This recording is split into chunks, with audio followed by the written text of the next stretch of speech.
In any conflict, there is a rhythm.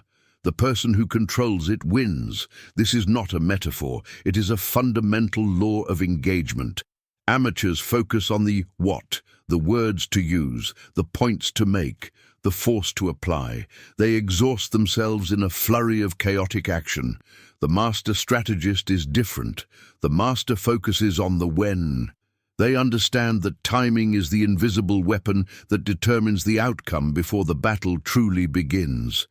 This principle is called Hyoshi in Japanese. It is the core of the strategy taught by the legendary swordsman Miyamoto Musashi in his seminal work, The Book of Five Rings. Musashi did not see Hyoshi as a mere technique for dueling. He saw it as the underlying harmony, or disharmony, of all things.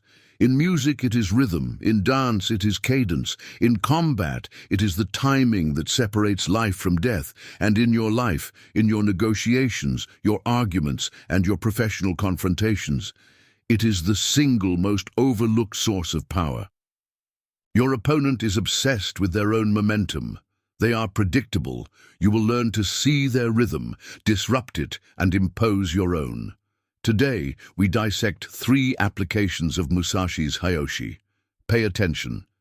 This is not theory. It is a manual for control. Our first tactic is the collapsing rhythm. Frame the problem. You are in a business meeting. An aggressive colleague is dominating the conversation. They speak over everyone, building a relentless momentum of words, stacking one point on top of another without pause. You have a critical insight, but there is no space to insert it. Their rhythm is a wall of sound, designed to overwhelm and exhaust opposition. To protest is to seem weak. To interrupt rudely is to seem unprofessional. You are trapped by their pace. Now, the principle. The collapsing rhythm is the art of breaking your opponent's momentum, not with brute force, but with a precise, targeted action that causes their entire structure to fail. You do not match their frantic pace. You identify the single weakest point in their cadence and apply pressure. This is anchored in Musashi's authority. He wrote, "There is the rhythm of the cutting in and the rhythm of the waiting for the opening."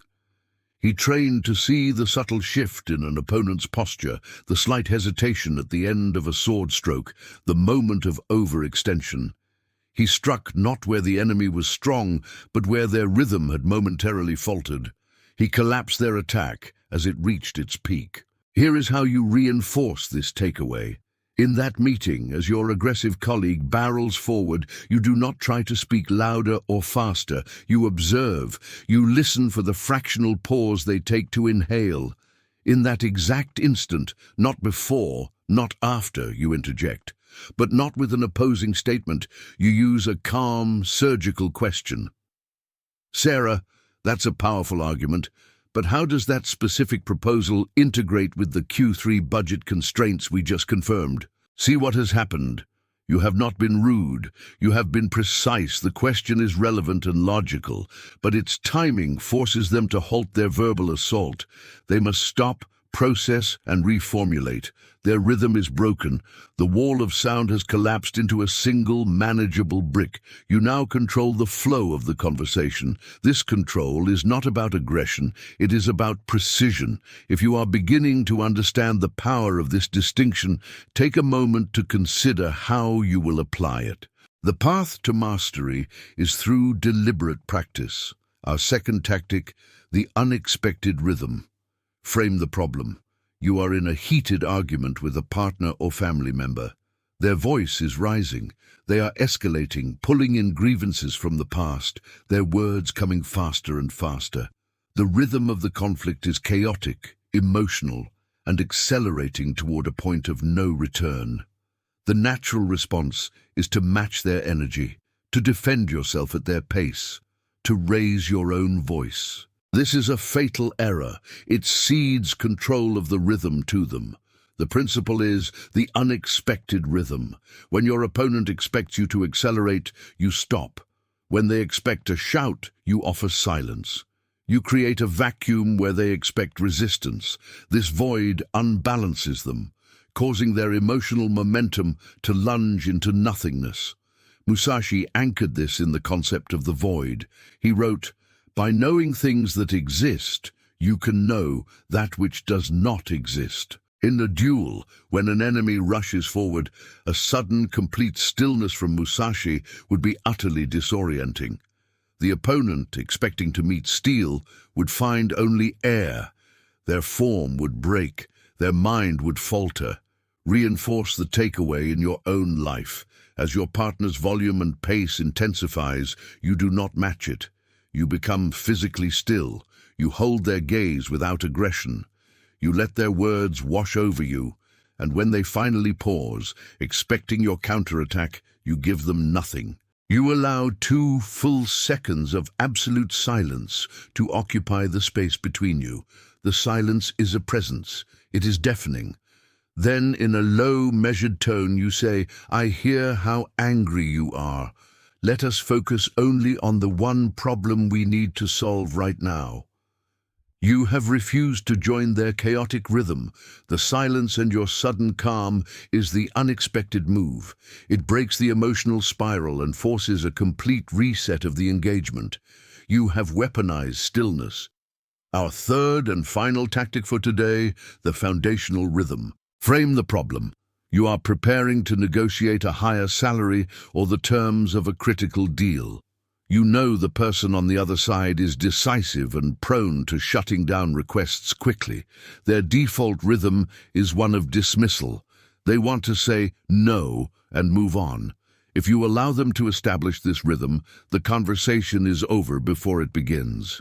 The principle is the foundational rhythm. You must set the pace and the tone of the encounter from the very first sentence. You do not walk into their frame. You build your own and force them to enter it. The initiative must be yours. Musashi was adamant about this. To take the initiative is to win. He believed in controlling the ground, the light, and the timing of a duel before the first sword was ever drawn. He did not react to his opponent's strategy. He forced them to react to his. He established the rhythm of the fight. Here is your takeaway. You are in that salary negotiation. You do not begin with, "I'd like to ask for a raise." That is a weak opening. It invites their rhythm of refusal. Instead, you establish a foundational rhythm of value and deliberation. You begin, "Thank you for this time. I've prepared a summary of my contributions over the past 12 months. Specifically, the X project, which increased departmental efficiency by 15%, and the Z initiative, which directly led to securing our largest new client. I want to discuss how we can align my compensation with this demonstrated level of value going forward."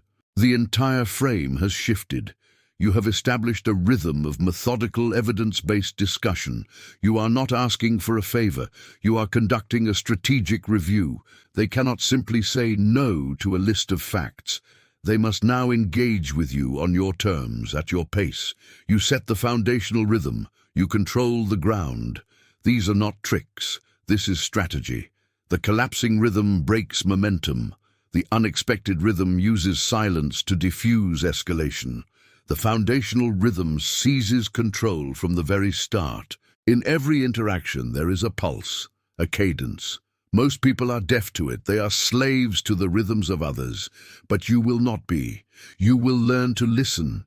You will learn to see the flow of energy between people, and you will learn to master it.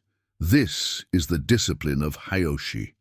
It is the difference between reacting to your life and commanding it. Your timing is your power.